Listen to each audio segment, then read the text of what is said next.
Buenas, soy Gloria Piñera García y voy a explicar el punto 1 del taller número 2 de cálculo diferencial. Bueno, en esta pregunta nos piden dos cosas, que la primera es hallar la razón de cambio de C respecto a X, donde X igual a 10, X igual a 15 y X igual a 20. Y la segunda pregunta es, ¿qué implica estas razones de cambio cuando el tamaño del pedido aumenta? Bueno, primero nos damos cuenta la función que tenemos, que es C de X igual 100 por 200 sobre X a la 2 más X sobre X más 30. Esta es la función que tenemos. Esta es una suma de fracciones multiplicada por una constante. Bueno, lo que vamos a hacer aquí es hacer la derivación por fracciones. La primera fracción que vamos a agarrar es 200 sobre X a la 2. Vamos a utilizar la regla de potencia, que esto es igual a 200 por X menos 2. La regla de potencia nos dice que 200 por X menos 2 es igual a 200 por menos 2 por X menos 2 menos 1. Esto quedaría menos 400 por X menos 3. Y lo colocaríamos a menos 400 sobre X menos 3. Ahora, la siguiente fracción es X sobre X más 30. Aquí vamos a utilizar la regla del cociente, que nos quedaría 1 por X más 30 menos X por 1 sobre X más 30 al cuadrado. Esto da X más 30 menos X sobre X más 30 al cuadrado, y al final el resultado es 30 sobre X más 30 al cuadrado. Bueno, ahora agrupamos las fracciones que resolvimos la vez pasada. Entonces la función quedaría 100 por menos 400 sobre X al cubo más 30 sobre X más 30 al cuadrado. Vamos a reemplazar las X por el 10, porque este es el punto que nos pide. Entonces 100 por menos 400 sobre 10 al cubo más 30 sobre 40 al cuadrado. 40 porque 10 más 30, 40. Esto quedaría 100 por menos 400 sobre 1000 más 30 sobre 1600. Entonces ahora vamos a resolver por fracciones nuevamente. Esta va a ser la primera fracción que vamos a utilizar. Menos 400 sobre 1000 la vamos a simplificar por menos 2 sobre 5, y esto da un total de menos 0,4. Entonces la segunda fracción es 30 sobre 1600, la simplificamos y esto es 3 sobre 160, y esto da un total de 0,01875. Ahora, para saber el resultado de este punto, tenemos que sumar estos dos resultados y multiplicarlos por 100. Entonces 100 por menos 0,4 más 0,01875. Esto da un total de 100 por menos 0,38125. Y el resultado que da esto es igual a menos 38,125. Este es el resultado de X igual 10. Bueno, como saben, también nos piden el punto X igual 15 y el punto X igual 20. Pero es el mismo paso que hicimos con el punto 10. Entonces simplemente se resumen y ya les coloco la respuesta. Entonces queda X igual 10 es menos 38,125, X igual 15 es menos 10,37, X igual 20 es igual a menos 3,8. Ahora bien, nos pregunta qué implica estas razones de cambio. Nos podemos dar cuenta de que la derivada es negativa en todos los casos, lo que significa que el costo disminuye cuando aumenta el tamaño del pedido. Esto refleja que el aumento del tamaño del pedido genera economía de escala, pero el beneficio marginal disminuye conforme a X. Nos podemos dar cuenta, cuando X era igual a 10, esto daba menos 38,125. Pero cuando el pedido era de 20, esto daba igual a menos 3,8. Entonces esto tiene razón. Y así es como se resuelve este ejercicio. Espero que me hayan entendido. Muchas gracias. Hola, saludos, mi nombre es Karen Argote y les voy a explicar el punto número 5 del taller. En el punto número 5 del taller se nos muestra la curva del diablo, en la cual, ¿qué nos piden? Nos piden hallar las pendientes según los puntos dados en la gráfica y la siguiente ecuación. En el primer punto nos muestran la ecuación y ¿qué es lo que tenemos que hacer? Derivar implícitamente. Entonces, la ecuación es la siguiente. Empezamos a derivar implícitamente, que quedaría de la siguiente manera. D sobre dx, vamos a derivar implícitamente, sobre x. Entonces, d sobre dx por y a la 4 menos d sobre dx, 4y a la 2, es igual a d sobre dx por x a la 4 menos d sobre dx por 9x a la 2.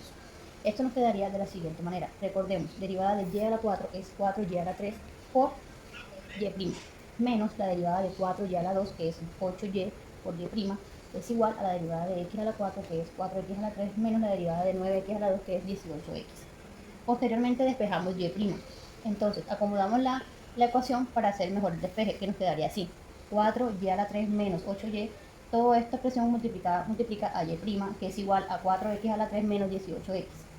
Entonces, el despeje nos queda y' es igual a 4x a la 3 menos 18x sobre 4y a la 3 menos 8y.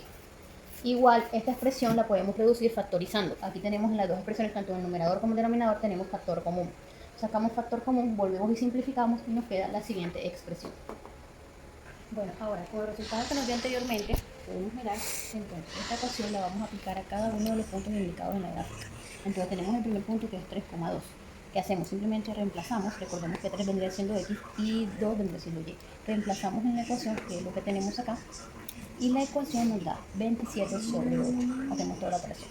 Entonces, hallamos nuestra pendiente, que es 27,8, y la reemplazamos en la curva para tener la curva de nuestra tangente. Así aplicamos este mismo proceso para cada uno de los puntos. En el caso del punto 3,-2 nos da menos 27 sobre 8. En el caso del punto menos 3,2 nos da menos 27 sobre 8. Y en el caso del punto menos 3,-2 nos da 27,8.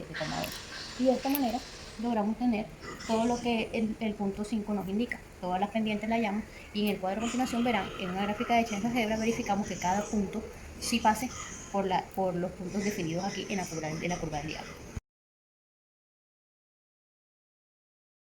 Mi nombre es Augusto Torres, tengo 22 años, estudio en la Universidad Magdalena, licenciatura en Matemáticas. Hoy vengo a explicarle un ejercicio de cálculo diferencial. Hoy vamos a demostrar paso a paso que la derivada de la función seno es la función coseno y que la derivada de la función coseno es menos seno. Bueno, utilizando únicamente la definición formal de la derivada, comencemos recordando que significa derivar. La derivada de una función nos dice cómo cambia esa función cuando la variable cambia un poquito. Es como medir la pendiente de la curva en cada punto.